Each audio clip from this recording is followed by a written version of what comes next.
Thank you so much. I have great people beside me, closest to me. Please give a big round of applause to Saudara Johan Mahmud Merican, Director of the National Budget Office, MOF.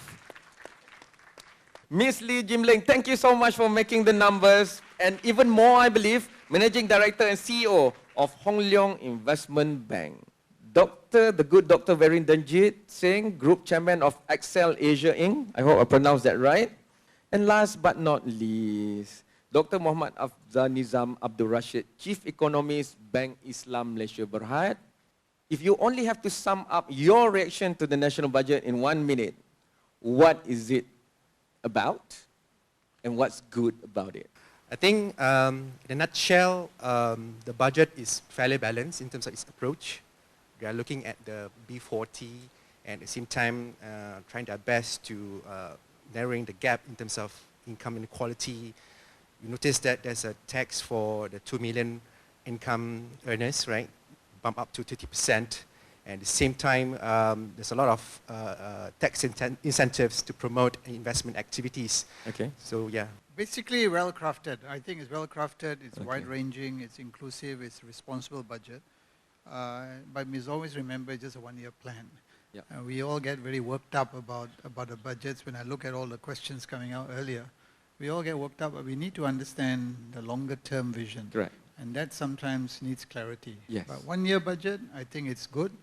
It's just that the devil lies in the details, and we need to see the subsequent details coming out in terms of gazette orders and guidelines. So overall, I give a rating of 8 out of 10. Wow. I think just a quick summary. I think the 3 big names that's in our budget team this year: growth, outcomes, shared prosperity. I think the government has made a very conscious effort to address all these 3 aspects of it. I think subsidies this year is definitely more targeted. I think that's very welcome. I think most of the time, I think when subsidies are not targeted, it doesn't achieve the intended effects. Then they're also balanced, as what YB was saying this morning, targeted incentives for drawing FDIs. That's something that we investment bankers are very much looking forward to. And of course, I think in terms of the expenditure, I think it's also been carefully crafted in the sense that to balance what Malaysia needs to spend, given the limited amount of budget that we have to spend. I think overall, definitely achieve the 3 sectorial team that they are hoping to achieve this year. So your rating? 8. I think 8 is a fair point. In fact, I think that's, thank you very much. I think last year we certainly had more constraints. So I think this year we certainly had a bit more room to improve in terms of at least trying to promote growth and equity. Okay. Because he's from the National Budget Office, we're going to give him the honor of justifying that 8 through his slides. Over to you. Assalamualaikum and a very good morning. I just wanted to have this opportunity just to give a quick overview, maybe just to share in terms of a bit of the thinking behind the budget. So I'm just going to do this, basically this is a 1-slider. As you're aware, the theme of the budget is driving growth, equitable outcomes towards shared prosperity. And so first, in terms of what is the background or context to the budget, when we were preparing budget, obviously one thing that came up was really the issue of the trade war and the global environment. As you know, I think just yesterday the IMF came up with its latest World Economic Outlook. I think each time they come up with a World Economic Outlook, they keep revising it downwards. So if you compare it against, say, when they did their forecast in July 2018, they expected 2019 growth to be 3.9%. And every subsequent outlook, it kept being reduced downwards till the most recent one, it's down to 3.0%. And 3.9 in global GDP growth is a big reduction. But even more so for global trade, when you look at the July 2018 forecast, it was up at expecting 2019 trade to grow at 4.5%. Yesterday, the 2019 trade growth revised downwards to 1.1%. So it's a big drop, and certainly Malaysia, as an open trading nation, certainly cannot be exempt from such global environments. The other one is, I think, the key global economic background. I think the other one, in the context of shared prosperity, I think there's a focus towards how do we address some of the more disadvantaged groups. one of the things that I think the government was really looking at is particularly looking at the welfare of the workers. The other thing in terms of background is that with the launch of shared prosperity, certainly we really were thinking what more can we do in terms of budget 2020 to lay the foundation for 2030. And so there are two main parts, I think, in terms of drivers for budget 2020. One, it's a growth-centric budget. I think it's given the global economic environment, the government wanted to ensure that it's a budget that at least helps to sustain the momentum of economic growth. A related theme is this concept of entrepreneurial state. We often like to talk about private sector-led economy, but I think one of the themes that the YB Minister of Finance is keen is this idea of how do we enter into the right partnership with private sector, whether in terms of incentives and whether matching grants, guarantee of risk as part of trying to spur economic growth. The second one is, on one hand, driving growth, but other part of it, really in the context of shared prosperity, is how do you narrow the gaps and promote equality of opportunities. So hopefully that gives you an overall overview of the thinking behind the 2020 budget. Miss Lee, I'm going to jump straight into it. This is the plan. 2020 is coming. Will this budget influence and give an impact to the capital market, which will raise more ability of funding things that we want to do, especially like for digital economy? I think we are cautiously optimistic that this budget is good for the markets. I think currently, if we look at our markets, I think the price earning multiples are getting more reasonable. And then with the, like what Encik Johan just mentioned, it's also mildly expansionary, so we expect that there will be enough incentives created to enhance corporate earnings for most of our companies in Malaysia.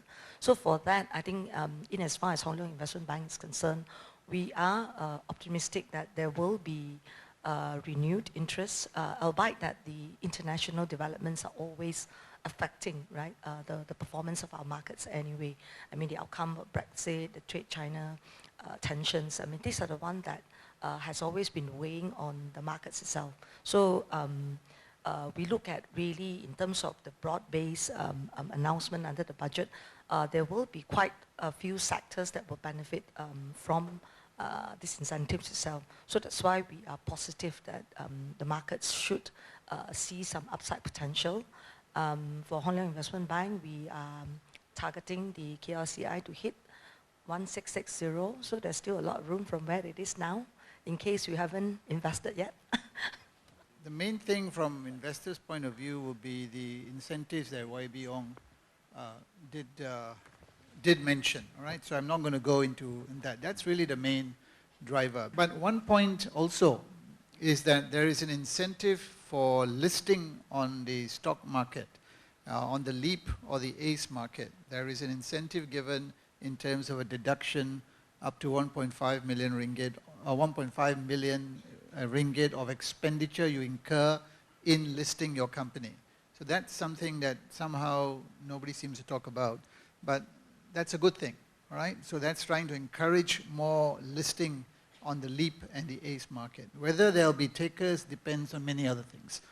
The trade war, to be honest, we don't know when it's going to end and what sort of a prospect that we have for next year.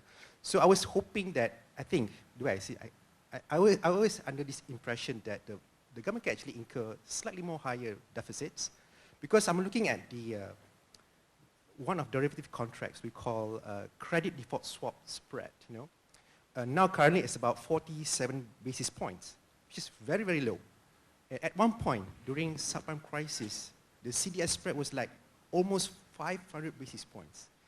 And here we are now, I think after the budget, comments from the main CRAs, credit rating agencies, pretty much status quo. No change in terms of outlook, and the ratings there. Okay. You know? So I think within that context of a challenging business outlook going forward, I think perhaps you know, the deficits can actually go higher than what it is now. Aren't we due a global recession? And many people think we are. And if we are facing that in 2020, will this budget stand the test of a global recession? I'm putting it back to you. Sure. I think, like I said, judging from the market sentiment towards our fiscal finances, the government finances, judging from the CDS spread, I think the government has the leeway, you know, to spend a bit more. Okay. And I think in terms of, the signs are quite clear, I think.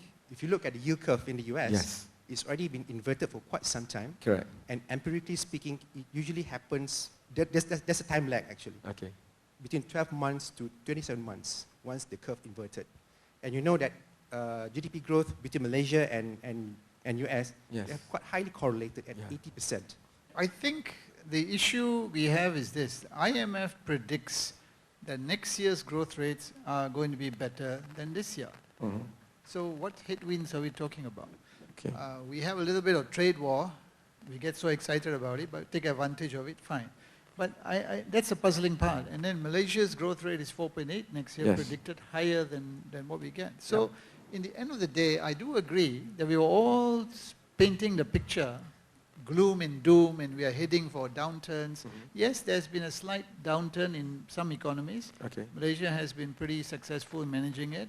So is this budget made for facing a similar downturn? No, it's not. Okay. Then if there's a downturn, then we'll have to think Have of to a supplementary budget. rework, yep. Yeah. Most of us are going through a period of low interest rates for a very long time, I right? see. So, and then of course we talk about inverted yield curves, you know, but that was to us temporary adjustment, Okay. and of course US has actually More like a blip normalized. lah. Yeah. Okay. Then I guess from our perspective, I mean, investment is always driven towards demand and supply, right? Yes. I mean, whatever the conditions are, there's always be sectors that will be favored. There'll be sectors that will be discouraged. So for example, if you look at some of the initiatives that YB announced this morning and Johan as well, I think some of the key sectors we cannot ignore. I mean, for example, the tech sectors, Yes. the electronics, and then the services sectors. I mean, these are something that whether we're in recession or we're in war, we still need to do it. eat, we still need to consume. So a lot of the initiatives, and I think for the government itself, I mean, looking at the budget allocation, it's all targeted towards some of the sectors that is required. To be very honest with you, there was actually quite a robust debate within government about the level of deficit. And there are really quite, you know, two schools of thought. On one hand, there was a view that government had already announced a 3.0% fiscal deficit, and there would be a risk of loss of credibility if the government deviated from 3.0%. The other issue raised was that based on first half GDP growth, we already had clocked in 4.7, 4.9%. So what's the problem? We're still near our potential GDP growth rate. It would be seen as premature to attempt to introduce an expansionary or stimulus into the budget. And I think particularly because we have to be very cognizant about the issue, as Jim Lee mentioned, about the international credit rating agencies.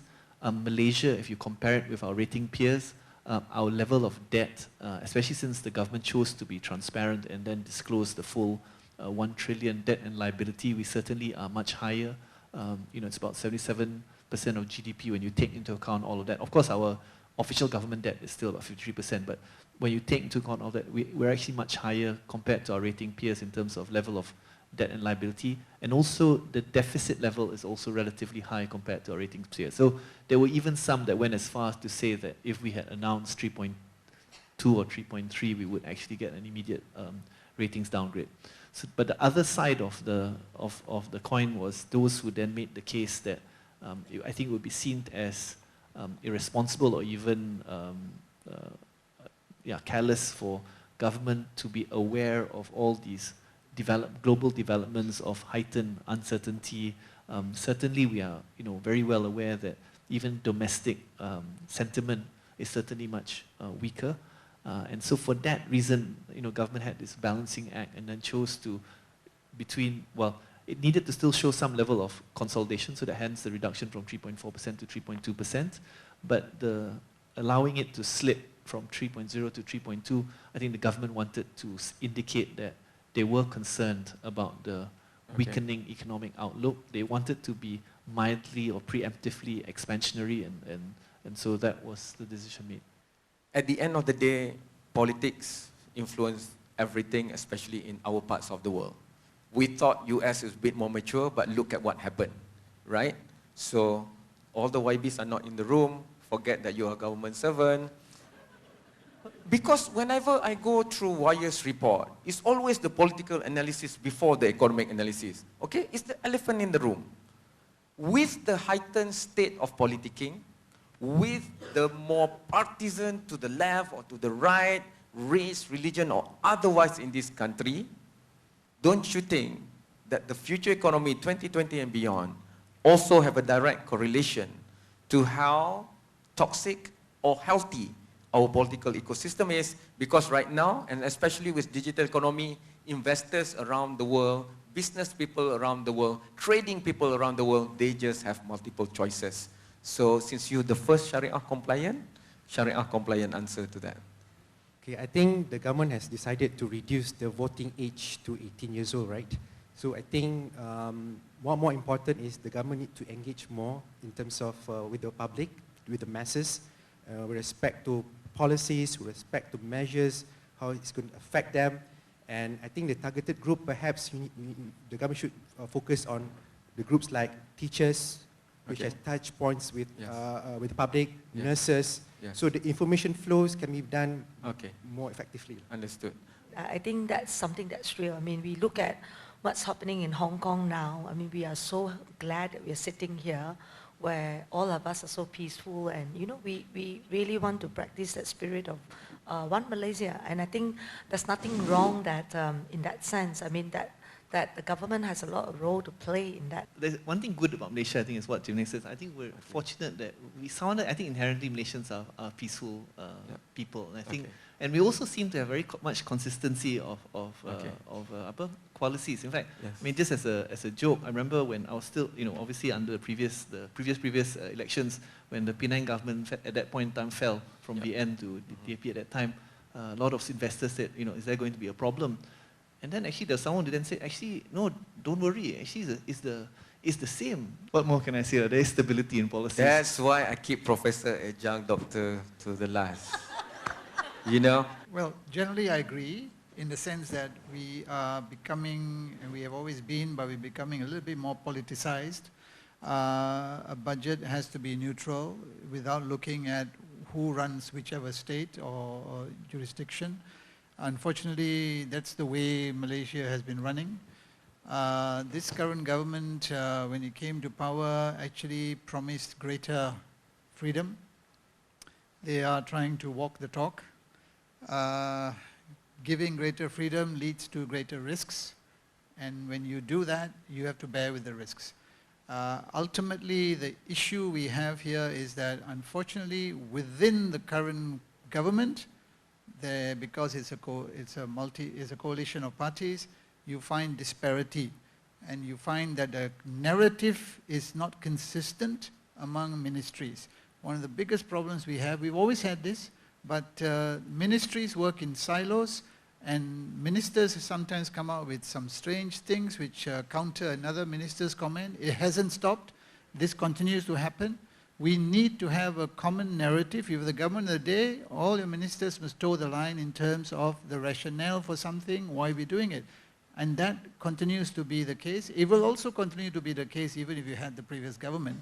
But I think there's a need for a lot more control, controlling ministers. So we hope that can be controlled, because we are a country which is still developing. Correct. We are not yet a fully developed nation.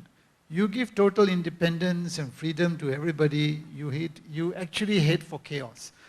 We need a little bit more, like a lot Singapore. more guided democracy. We need that. And ultimately, when we reach the developed nation status, then you fully liberalize. We cannot hope for anyone else. Our future is in our own hand. Malaysia Baru is God-given. So whether it fails or not, do we want to say it's the politicians and the leaders' job, or do we want to say that we, the people, make that different? I guess you guys know the answer to that. AWANI is still your channel for that, election or otherwise, and I'll see you in another episode very, very soon. Goodbye. Thank you.